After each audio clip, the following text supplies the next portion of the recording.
Good morning and welcome to the National Press Theatre. I'm Stephanie Levis with the Globe and Mail. I will be moderating today's press conference. Just before we begin, for the folks in the room, to prevent disruptive and potentially harmful audio feedback incidents, if you're using an earpiece, please keep it away from the microphone at all times. We are joined today by the Transportation Safety Board, who I believe have some opening remarks related to their report and their findings. We will move then to questions. We do have participants online today, so I will ask my colleagues online, please use the raised hand function on Zoom if you have a question, and I will call on you when we get to that portion of today. Over to you. And thank you for joining us. We're here today to present the findings of our investigation into the 2023 main track collision and derailment of a Canadian National Railway Company light engine train and a réseau de transport métropolitain commuter train in Montreal, Quebec. As a result of this investigation, we are reiterating one existing recommendation and issuing a new one to Transport Canada to mitigate the risks associated with train crews failing to comply with railway signals. I'll turn it over to Mr. Regis, who will walk you through the sequence of events surrounding the occurrence. Thank you very much, Mr. Marier. So on November 21st, 2023, CN train 376 was traveling south on the St. Laurent subdivision when it collided with the tail end of a stationary commuter train, EXO 1212, at the St. Leonard Montreal North station. 4 of the 8 passengers and 2 crew members on board the EXO train were injured. Prior to the collision, the CN train had passed a restricting signal, meaning that the crew had to be prepared to stop short of another train anywhere in the block ahead, up to a maximum speed of 15 miles per hour until the next signal. In railway operations, signals work in sequence, meaning that each one provides an indication based on what the next signal is expected to display. The CN crew likely assumed that the block ahead was clear and expected that the next signal would be permissive. Possibly acting on this assumption, they did not slow down. Instead, they accelerated to 41 miles per hour, which is 26 miles per hour over the limit. This expectation, however, proved to be incorrect. Due to the station's ambient lighting and the railway signals beyond it, the end of train marker lights on the EXO commuter train only became visible when the CN lead locomotive was just over 500 feet away. The locomotive engineer initiated an emergency brake application. However, at that distance and speed, the collision was unavoidable. Our investigations determined that while the crew verbally acknowledged signal indications among themselves, they did not adhere to the restricted speed and did not discuss the restriction as required by operating procedures.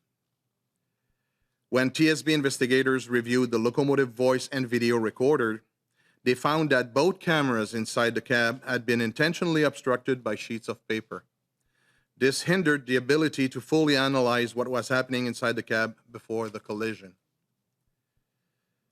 The safety issues identified in this investigations are not isolated. They reflect long-standing systemic vulnerabilities in Canada's rail transportation system that have persisted for over 2 decades. Since 2023, the TSB has launched 8 investigations into occurrences involving the absence of additional physical fail-safe defenses. This occurrence is yet another example of the risks that arise when there are no safeguards in place to protect against signals not being followed. I will turn over to Mr. Marier, who will speak about the board's recommendation. For nearly 25 years, the TSB has called for the implementation of physical fail-safe defenses for trains operating in Canada. These defenses automatically intervene to slow or stop a train when a crew does not respond to signal indications. They can also protect against overspeed derailments, incursions into work zones, and main track switches left in the wrong position. The United States took concrete action after a serious train collision in California in 2008, mandating a physical fail-safe train control system on high-hazard routes. Canadian trains that go to the US must be equipped to work with this system. Yet here in Canada, the industry continues to rely slowly on administrative defenses, such as regulations, instructions, and procedures, leaving safety dependent on human performance. Without strong physical safeguards, the risk of collisions remains alarmingly high. In 2000 and 2013, the TSB issued recommendations urging Transport Canada to mandate physical fail-safe defenses. It wasn't until 2022 that Transport Canada announced its intent to require such technology, known as enhanced train control, on our country's highest risk corridors. While that was a step forward, progress since has been limited. The same year, following a 2019 main track collision between two CN trains in Manitoba, the TSB issued a recommendation calling on Transport Canada to require major Canadian railways to expedite the implementation of physical fail-safe train controls on Canada's high-speed rail corridors and on all key routes. To date, Transport Canada has not yet completed many of the key steps, including critical actions, such as conducting corridor risk assessments. That's why we are here today to stress the importance of this recommendation. The frequency of occurrences involving crews not following signal indications is not decreasing. Therefore, we strongly urge Transport Canada to prioritize the deployment of these critical safety defenses. Given the complexity of the work that remains, full implementation of a physical fail-safe system is still years away. More concerning, however, is that there are no government-mandated interim safety measures in place while the system is being developed, leaving trains at risk of collision or derailments when other defenses, such as signal compliance, fail. This is a serious gap in safety, one that, in the best-case scenario, will remain for many years, and it cannot be ignored. Therefore, the Board recommends that Transport Canada immediately implement additional interim measures to mitigate the risks associated with train crews not complying with railway signal indications, such as collisions between trains, until adequate and permanent physical fail-safe defenses are implemented. This collision occurred on a key route, one that carries both daily passenger traffic and freight trains transporting dangerous goods. And yet, no physical backup defenses were in place to stop it. The outcome could have been far more devastating. This incident is a stark reminder of the risks at stake and the urgent need for stronger safeguards. We cannot continue relying solely on human performance. Even if a physical fail-safe system is still years away, Canadians cannot afford to wait. Thank you. Thank you very much. We will now move to questions and answers. I remind my colleagues online, please use the raised hand function. Oh, I'm so sorry. Go ahead.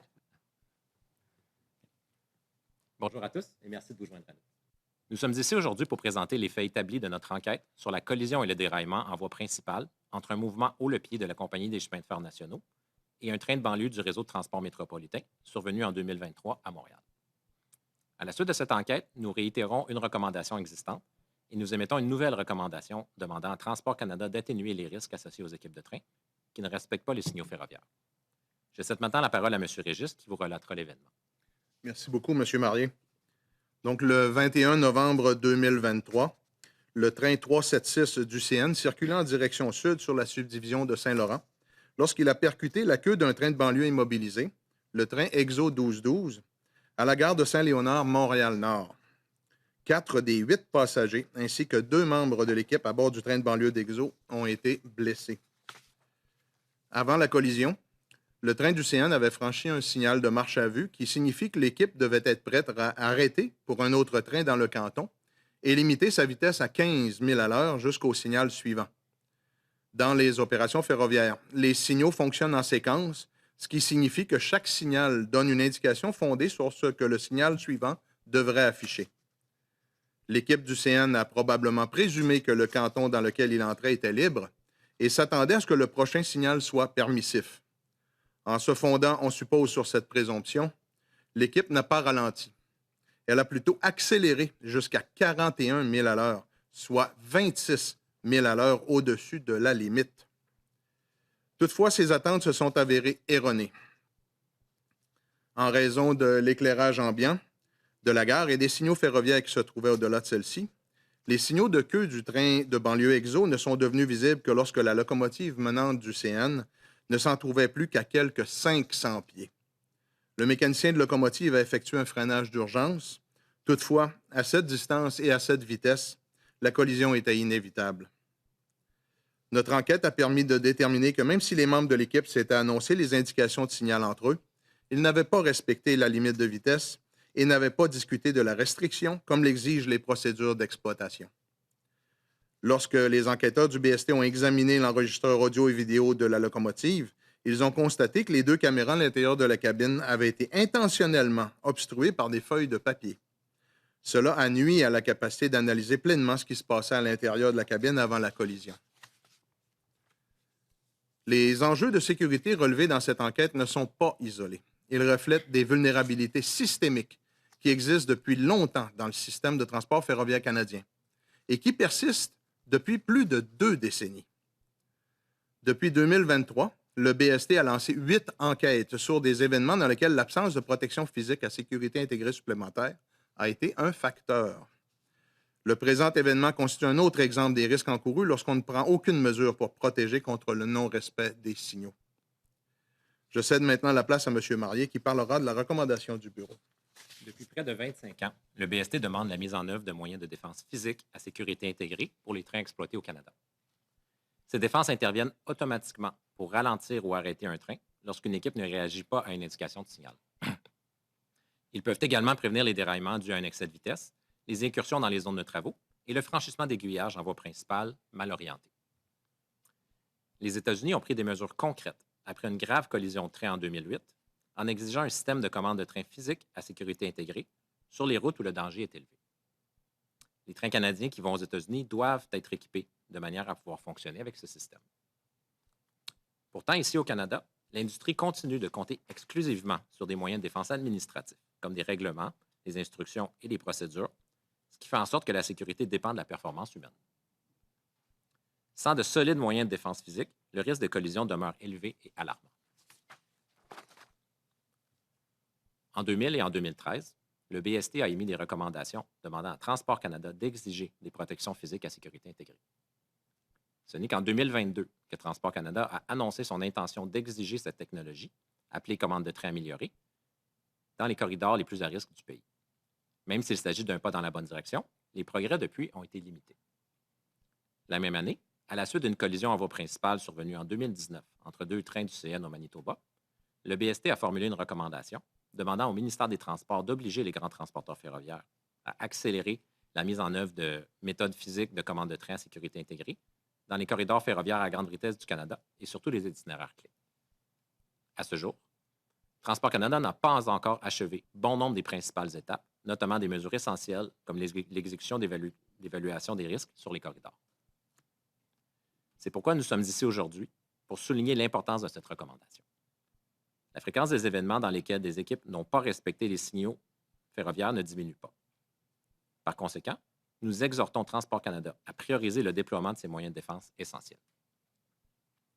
Compte tenu de la complexité du travail qu'il reste à faire, la pleine mise en œuvre d'un système physique à sécurité intégrée prendra encore plusieurs années. Ce qui est plus inquiétant toutefois, c'est qu'il n'y a aucune mesure de sécurité provisoire exigée par le gouvernement pendant le développement du système, ce qui laisse les trains exposés à des risques de collision ou de déraillement lorsque les autres moyens de défense, comme le respect des signaux, échouent. Il s'agit d'une grave lacune de sécurité qui, dans le meilleur des cas, subsistera pendant encore plusieurs années et qui ne peut être ignorée. Par conséquent, le Bureau recommande que Transport Canada mette immédiatement en place des mesures provisoires supplémentaires pour pallier les risques liés au non-respect des indications de signaux ferroviaires par les équipes de train, telles que les collisions entre trains, jusqu'à la mise en œuvre de moyens de défense physique à sécurité intégrée adéquats et permanents. Cette collision s'est produite sur un itinéraire clé où circulent quotidiennement à la fois des trains de voyageurs et des trains de marchandises transportant des marchandises dangereuses. Pourtant, aucun moyen de défense physique de réserve n'était en place pour l'empêcher. Les conséquences auraient pu être beaucoup plus dévastatrices. Cet incident est un rappel brutal des risques en jeu et du besoin urgent de meilleure protection. Nous ne pouvons pas continuer de nous appuyer exclusivement sur la performance humaine. Même s'il faudra plusieurs années pour mettre en œuvre un système physique à sécurité intégrée, les Canadiens ne peuvent plus se permettre d'attendre. Merci. Et maintenant, on peut prendre les questions. Again, my colleagues online use the raised hand function for Zoom. I will unmute you, and we will begin with Eric Atkins with the Globe and Mail. It's one question, one follow-up. Go ahead, Eric. Hi, thanks. Can you hear me? Yes, no problem. Thank you. So I assume you're talking about positive train control when you talk about the fail-safe systems used in the U.S.? Positive train control is the name of the system that was implemented in the U.S. The Canadian version of it won't be necessarily called positive train control, so it is the U.S. name of the system, yeah. Okay, thanks. And can you tell us more about how that would have prevented this collision? In the case of PTC system in the United States, it operates as kind of a bubble around the train, and from the tail end to the head end of the train. And all those bubbles, every train is a bubble, so all those bubbles are connected to central servers using GPS and radio waves. So all those bubbles are being managed by the system, and the system is always looking for none of the bubbles to be touching one another. And if they need to be touching, if there needs to be interactions between two trains, it is done under very specific controls, very specific methods, and all is under the PTC system that will intervene if any of those conditions are not met. Thank you. Do any of the other reporters online have a question? Okay, I see none. Oh, I take that back. Hold on. We have Rowan Kennedy with CBC. Go ahead, Rowan. Good morning.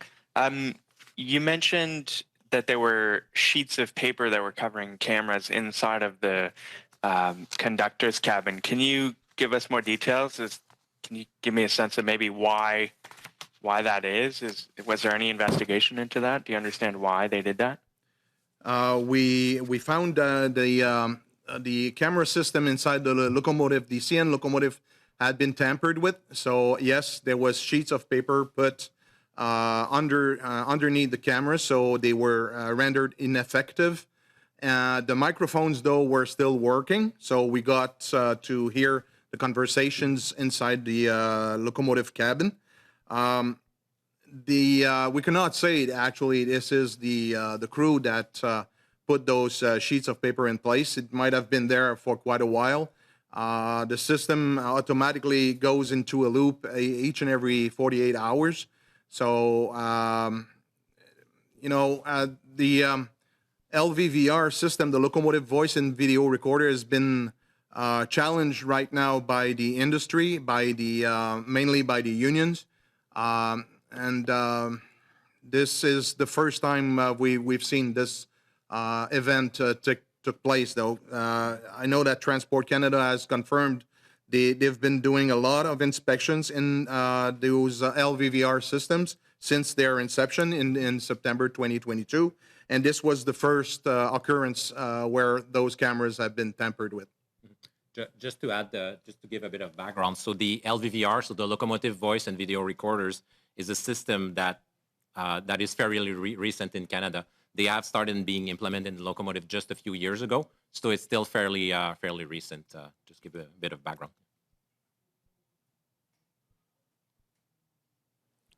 Rowan, do you have a follow-up? I don't think so. I think I'm okay. Thank you. Okay, I'll let my colleagues online take a minute to see if they have any other questions, and in the meantime, I'll ask one.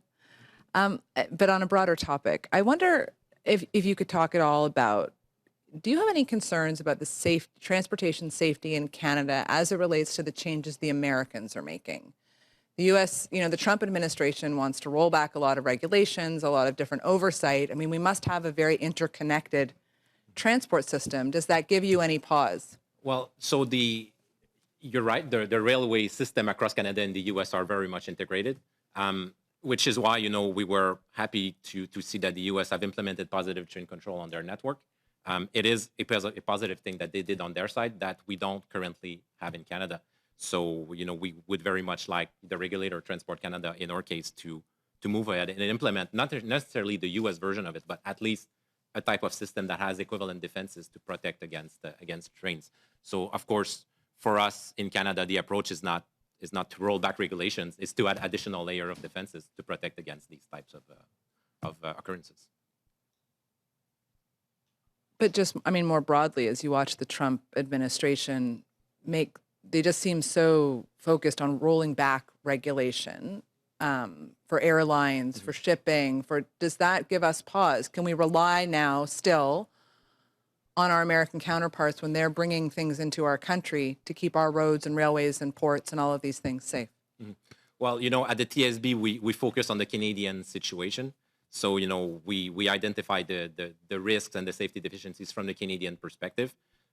So, I don't necessarily want to comment on the situation in the U.S., as you can understand, but from our perspective, there needs to be additional layer of defenses. So, rolling back regulations here is not the way to go from our perspective. And I do see that Sid Banerjee with the Canadian Press has a question online. Go ahead, Sid. Hi, I just had a question about, you mentioned that the Canadian trains that go to the US are equipped with this PTC system. So I'm just wondering what, if you have a number, like what proportion of trains have that, Canadian trains have that system already? So like you were talking about, it's still a few years away before the entire system or the Canadian version of it can be implemented. We don't have that type of information. The railway companies themselves could probably better answer that question.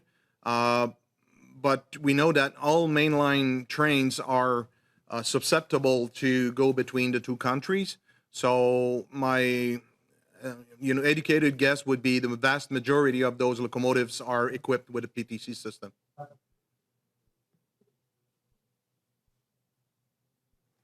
Do you have a follow-up, Sid?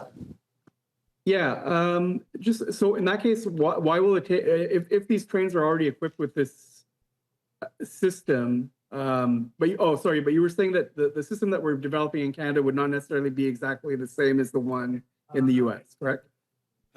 That is correct. But to your question, the PTC is not only systems that are present in locomotives. There's a lot of overhead systems that need to be put in place as well. There was every turnouts, every switch in the on the track have to be linked to the PTC or the enhanced train control system to be effective.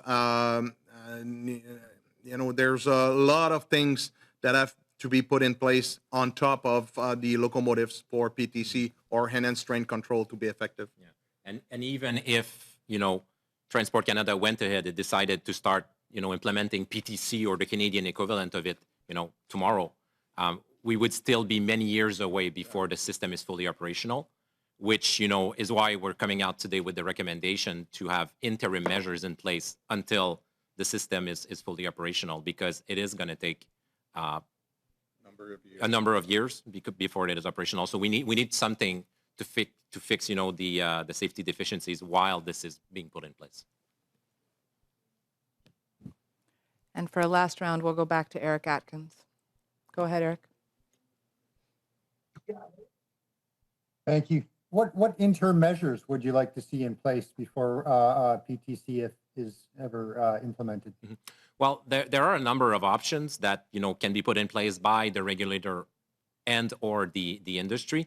So we don't want to mandate something specific, but I can give you a few examples to illustrate my point.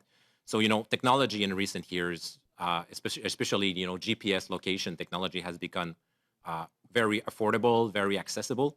QNSNL, which is a railway operating on the north shore of Quebec, have implemented a GPS-based system on their locomotive, which will send an alert to crews if their locomotive gets too close to another train on the track. So that is one example of a system that is simple, that was implemented by a railway currently operating in Canada, and that is very effective at flagging these risks when two trains get too close to each other. The other options would be to implement additional layers so that crews are not distracted within locomotives. They can also implement speed restrictions for trains, just to give you a few examples. Thank you. Okay, and with that, we'll conclude today's press conference. Thank you very much. Have a great day, everybody.